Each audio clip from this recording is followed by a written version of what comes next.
Steph, thank you very much. Welcome back to BT on our end. Again, Dina Pugliese, Sid Cicero. We're going to continue the discussion coming off the verdict in the trial of Derek Chauvin yesterday, guilty on 3 counts in the murder of George Floyd. Again, we're going to have a 5-wide discussion, but I just want to let people at home be aware, especially parents, because we have a lot of kids that watch the show.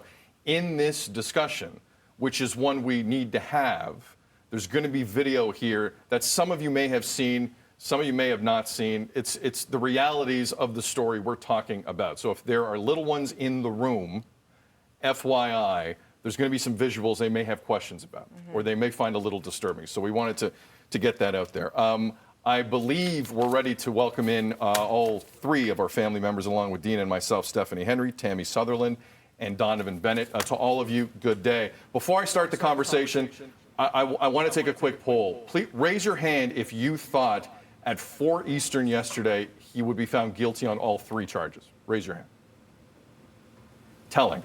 And I agree with you 100%. I think we're all in the same boat. Tammy, starting with you, it's great to see you. Morning, your reaction Tam. to yesterday was what? Morning, guys. Yeah, you know exactly what you said. I was afraid to hope. That's the thing. I sat there thinking, okay, this has to be a slam dunk based on all the evidence. If it was any other trial, you would think that. But in this case, because we've seen this happen so many times where you've had all the evidence, you've had those witnesses, you've had that video, and nothing's happened. Charges aren't even laid sometimes, let alone even getting 3 guilty verdicts. So when those verdicts did come down, I was relieved. I cried. I didn't celebrate so much. It was just more of, okay, this is a step. Yes, this is a step, but where does this go to now? What do we do next? And that's really the issue. This is just one right step and one good move that was made, where there are so many other lives that have been lost and have just been, we haven't even got to charges, let alone a trial. Yeah, there was that numb feeling and that processing. Did you feel the same way, Donovan? Yeah, I felt relieved because I was happy that I didn't have to be more angry or more disappointed than I already was, which is a low bar. Like, it's a sad place to be. And I was watching our news coverage and I was seeing footage of people celebrating in the streets, many of them Black people. And I said to myself, the last time I've seen images that look like this is when Barack Obama won his first presidency. And that is just so sad that we're celebrating the highest achievement of a Black man the same way we're celebrating the fact that finally a Black man for the first time in Minnesota got some sort of accountability when he was killed. And I didn't know how to feel, but I certainly wasn't happy because George Floyd's not coming home. It's not going to be easier for me to hail a cab. It's not going to be easier for Tammy to feel safe and protected when she goes into a hospital. The life of Black people, sadly, isn't that much better just because we have one small step of progress. Steph, to you now. I'm like Donovan. I'm relieved. But there was a part of me as the evening and kind of morning today has worn on where I can't help but think to myself, there was 9.5 minutes of video and no one on this panel was 100% certain Derek Chauvin would be found guilty on all 3 counts.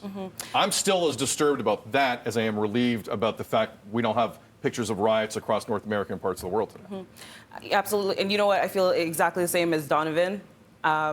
It's so complicated to really put into words like how you feel, and just to be like happy doesn't really fit the description. Like you said, there's 9 minutes of footage there. We've seen protests all around the world.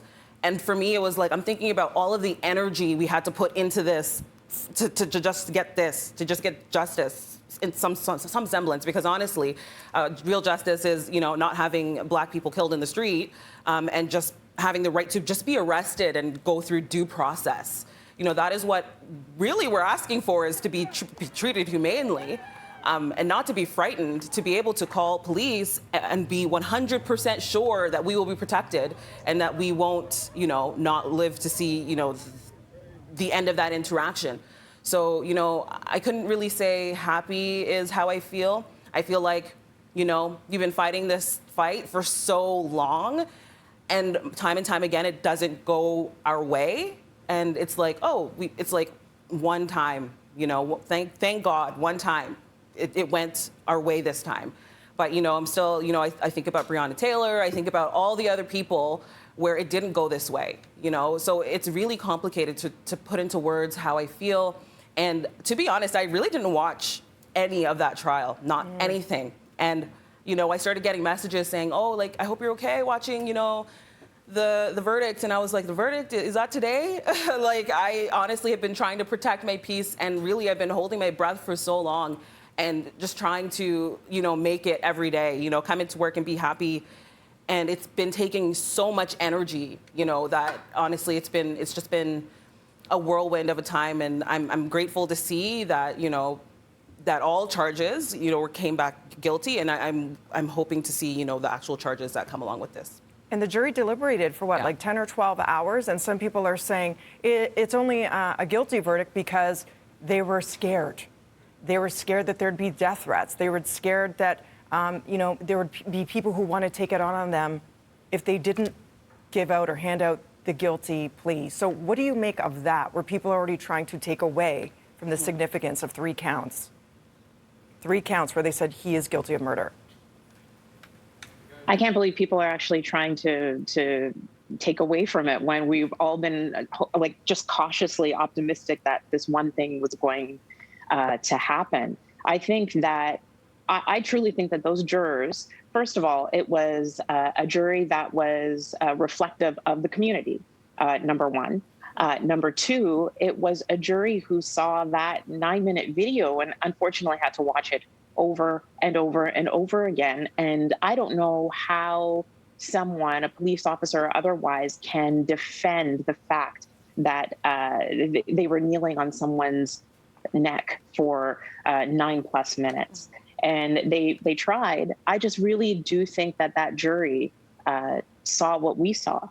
And finally, we come to a point where this man, unfortunately, George Floyd, had to be the person who was killed on camera, not the first Black person to be killed on camera, but the one to be killed on camera where the world took notice and said, okay, Black people are not treated the same. Black people are not looked at the same. Inherently, people look at Black people and automatically think of us as a threat or as suspicious, as up to no good. And until that isn't as ingrained, it's ingrained in our society, unfortunately. And that's what I think, to make that next step, to change this all so that we don't see this happen time and time again, we have to tackle that. And that is a huge, huge issue to tackle. That is ingrained in our society. It is in people who say, no, I see everybody. I don't see color. No, you have to see color. And unfortunately, it's ingrained in our society where Black people are just looked at as less. And I'm so sad to say that, but it is unfortunately the truth.